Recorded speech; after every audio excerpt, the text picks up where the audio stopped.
এপস্টেনটা ধামাচাপা দেওয়ার জন্যই বারাক ওবামাকে সামনে এনেছেন, নাকি আসলেই তখন বারাক ওবামা প্রশাসন যে দাবিগুলো করেছিল এগুলো তো সত্য, কিন্তু প্রমাণ করা শতভাগ সম্ভব হয়নি? প্রেসিডেন্ট ওবামার সম্পর্কে যেসব কমেন্ট করছেন এগুলো সবই তার ভুল তথ্য, মিথ্যা তথ্য বা বানানো তথ্য, এই ধরনের বিভিন্ন রকম সিচুয়েশনের উপর নির্ভর করে আমার কাছে মনে হয় এখান থেকে সে পরিত্রাণ পাবে, কারণ Republican party is not like Democratic party.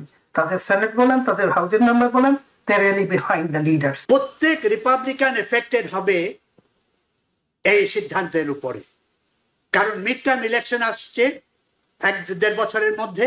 Mid term ইলেকশনে তাদেরকে আবার এগিয়ে আসতে হবে। এপস্টেনের এই মামলার প্রেক্ষাপট কিংবা ঘটনা প্রবাহ আমরা অনেকটুকুই জানি, যেহেতু অনেকদিন ধরে এটি আলোচনা হচ্ছে।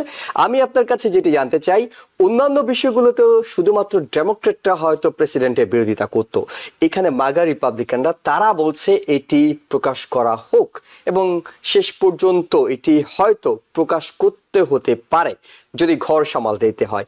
আমি আপনার কাছে যে স্পেসিফিক প্রশ্নটি রাখতে চাই সেটি হলো, প্রেসিডেন্ট ডোনাল্ড ট্রাম্প অনেক কিছু সামাল দিয়েছেন। তিনি 2টা ইমপিচমেন্ট সামাল দিয়েছেন, 34টা ফেলনি অপরাধ সামাল দিয়েছেন, 4টা মামলা সামাল দিয়েছেন, 6 জানুয়ারির মামলা সামাল দিয়েছেন, কিন্তু এপস্টেনটা তিনি সামাল দিতে পারবেন তো? বলা যায় না এখনো পরিষ্কার ভাবে। এটা নির্ভর করবে যদি রিপাবলিকান কংগ্রেসম্যানরা এগিয়ে আসে, চ্যালেঞ্জ করে সত্যি সত্যি ভাবে। কারণ রিপাবলিকানদের কংগ্রেসম্যানদের যে নাম্বার আছে কংগ্রেসে, আমরা জানি মাত্র 3-4 জন মানে লিড আছে। এরা যদি পরিবর্তন করে তাদের ভূমিকা, এবং তারা যদি ভেতরে ঢোকে এবং জানতে চায়, এবং যদি পায় যে এমন খবর পায়, যেটা আমি আগে বলছিলাম যে প্রেসিডেন্ট ট্রাম্পের নাম রয়েছে এবং উনি এমনভাবে ইনভলভ হয়েছেন যে সে বিভিন্ন রকম ভাবে রেপ কেসে বা এই ধরনের কোনো একটা সিচুয়েশনে এই ধরনের কোনো এভিডেন্স বা প্রমাণ যদি বেরিয়ে আসে। এখন পয়েন্ট হচ্ছে যে প্রত্যেক রিপাবলিকান এফেক্টেড হবে এই সিদ্ধান্তের উপরে, কারণ মিড টার্ম ইলেকশন আসছে 1-1.5 বছরের মধ্যে। মিড টার্ম ইলেকশনে তাদেরকে আবার এগিয়ে আসতে হবে, আবার তারা ইলেক্টেড হবে। এইরকম একটা কেস যদি এরকম হয় এবং এর প্রমাণ থাকে, আর যদি এইসব মেম্বাররা কংগ্রেসের কনজারভেটিভ মেম্বাররা রিপাবলিকান মেম্বাররা সাপোর্ট না করেন, তাহলে তাদের ভোট অনেক কমে যাবে। এই যে একটা সিচুয়েশন হতে পারে বলে আমার মনে হয়। এই জন্য উনি বিভিন্নভাবে কভার করার চেষ্টা করছেন, এবং ট্রাম্পের যে প্রেসিডেন্ট ওবামার সম্পর্কে যেসব কমেন্ট করছেন এগুলো সবই তার ভুল তথ্য, মিথ্যা তথ্য বা বানানো তথ্য, এই ধরনের বিভিন্ন রকম সিচুয়েশনের উপর নির্ভর করে এগুলো।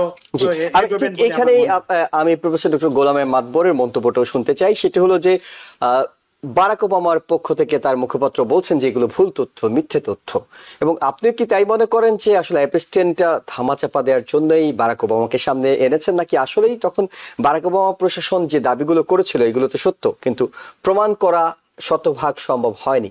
তারা নির্বাচনটা বানচাল করতে চেয়েছিল, এটি কি আপনিও মনে করেন? আসলে দেখুন, ডক্টর শফিকুর রহমান কিন্তু অনেকগুলো বিষয় নিয়ে আসছিল আপনার এই প্রশ্নের উত্তরে। ওয়ান অফ দ্য ইমিগ্রেশনের কথা নিয়ে আসলেন। তো এখন আসলে দেখুন যে আপনি এটা বলেছেন যে সর্বকালে সবচেয়ে কম ইমিগ্রেন্ট কিন্তু এখানে আসছে, যারা আনএক্সপেক্টেড বা আনওয়ান্টেড, যেটা আর কি। তো that is true, that's a big success. কিন্তু আসলে যেটা এখানে এক কথায় যেটা আমি বলবো যে পপুলিস্ট গভর্নমেন্ট যারা, তারা কিন্তু কুইক ফিক্স করে, যেটা শফিকুর রহমান সাহেব বলতেছিলেন যে বারবার বলতেছিলেন যে উনি কোনো পলিসি নাই, কোনো ডিরেক্ট নাই, কোনো পার্মানেন্ট কোনো কিছু নেই। তো এখানে যেটা হচ্ছে পুরো ব্যাপারটা, এটা হচ্ছে শিফটিং বলে আর কি। এটা যেহেতু এপস্টিনের ব্যাপারটা এখন আসছে, এখন এটাকে অন্যভাবে কিভাবে প্রভাবিত করা যায়, that's actually the main strategy actually they are taking. এবং এপস্টিনের প্রবলেমটা এখন একটাই তাদের, কিন্তু আমি গতকালকে মার্ক এপস্টিনের ইন্টারভিউ দেখলাম সিএনএন-এ, এপস্টিনের ভাই।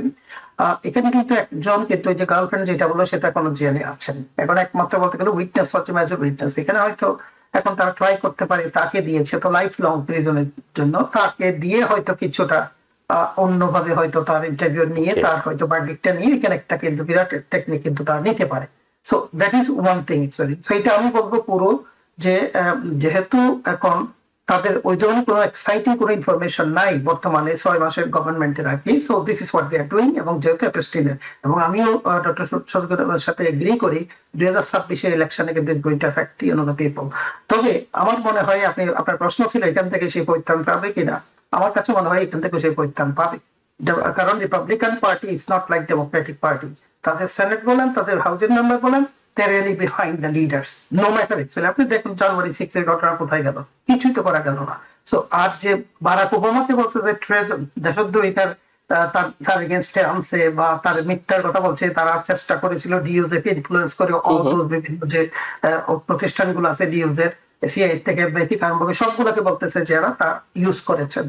আসলে এগুলো আমার কাছে মনে হচ্ছে যে এগুলো হচ্ছে রিটালিয়েটরি কতগুলো কারণ আমরা এই ধরনের কোনো কিছু থেকে অলরেডি কিন্তু বলেছে যে ওবামার পক্ষ থেকে যে এই ধরনের কোনো রেকর্ড নাই। এখন বলছে তারা কিছু ডিক্লাসিফাই করছে। আর যে ভদ্রমহিলা বলছে তুলসী গাম্বার্ড, এটা তো একটা ফ্লিপ ফ্লপ, একবার ডেমোক্রেটিক একবার রিপাবলিকানেরা হচ্ছে দেয়ার পজিশনের পাওয়ার ওরিয়েন্টেড।